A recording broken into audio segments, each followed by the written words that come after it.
Olá, seja muito bem-vindo ao canal Resumo de Odonto. No vídeo de hoje, a gente vai dar continuação à nossa playlist sobre exostoses.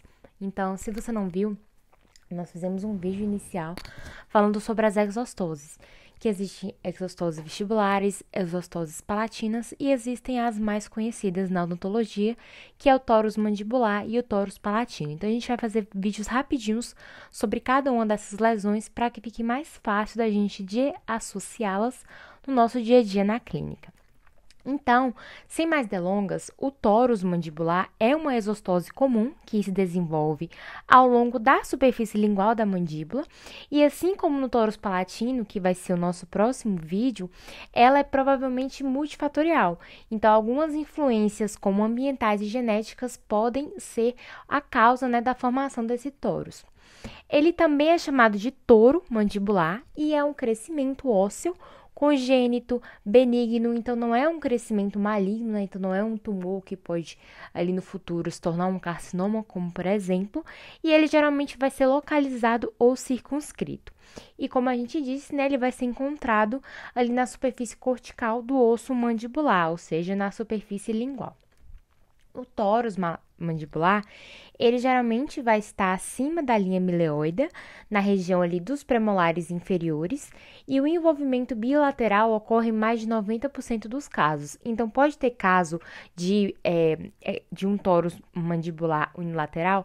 Sim, mas a maioria deles vai ter um aumento de volume que vai ser único. Então, assim como o lado esquerdo tem esse aumento de volume, o lado direito também. Então, pode ser que haja aumentos, mesmo que sejam bilaterais, existem aumentos de tamanho variados. Então, são múltiplos nóbulos que são paralelos ao dente. Então, não é incomum ser unilateral, mas 90% dos casos é bilateral. O tórus mandibular, o diagnóstico dele é obtido após exame clínico de rotina, uma vez que essas protuberâncias ósseas elas são assintomáticas, então o paciente às vezes ele nem sabe que tem isso. Então, ele só vai estar ciente mesmo quando o cirurgião dentista falar, eu tenho tórus mandibular, mas não é lesão nada disso, mas depende da lesão, cabe ao cirurgião dentista avaliar se precisa fazer uma biópsia, por exemplo. Então, para confirmar o diagnóstico, pode solicitar alguns exames de rotina, como exames radiográficos periapicais e também exame de oclusão. E, além disso, uma avaliação histológica também é bom para avaliar o caso. Então, como a gente estava dizendo, os pacientes, eles vão descobrir, na maioria das vezes, que tem o tórus mandibular, ou quando o cirurgião dentista, ele avisa, ou então quando ele percebe que aquela área está ulcerada, ou seja, vai estar em um estágio mais grave. O tórus mandibular, ele pode aparecer em radiografias periapicais com uma radiopacidade sobreposta às raízes dentárias, como é o caso aqui dessa radiografia. Então, tem uma radiopacidade, então aqui a gente já vê que não é do revelador do filme, então precisa se investigar, certo? Bom, a maioria, ele vai ser mais em asiáticos e inuitas, maioria das vezes vai afetar brancos do que negros e afeta mais homens. Já o tórus palatino, que a gente vai ver no próximo vídeo, ele vai afetar mais as mulheres do que os homens. Então, o tórus mandibular afeta mais homens. Então, ele vai ocorrer no início, da vida adulta e vai diminuir ligeiramente nos últimos anos.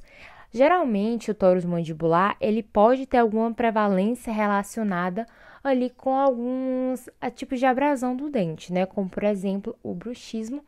E, além disso, o número de dentes presentes. Então, se o paciente ele é totalmente edêntulo ou se ele tem somente 50% dos dentes, isso pode, sim, interferir para a formação do tórus, visto que ele acontece, ali no início da vida adulta.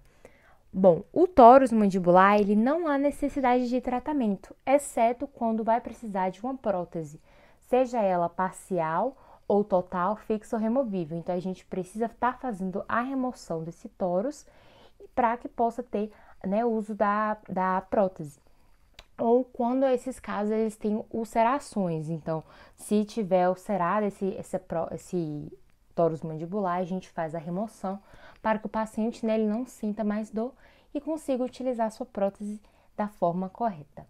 Bom, gente, então essa foi a nossa aula. Espero muito que vocês tenham entendido. Um vídeo rapidinho, só pra gente relembrar mesmo sobre o tórus mandibular. E não deixa de se inscrever no canal e comenta aí embaixo se você gostou, se tem alguma dúvida ou alguma indicação de tema pra gente falar aqui no canal Resumo de Odonto. Nos sigam nas nossas redes sociais e é isso aí. Muito obrigada por ter estado aqui. Valeu!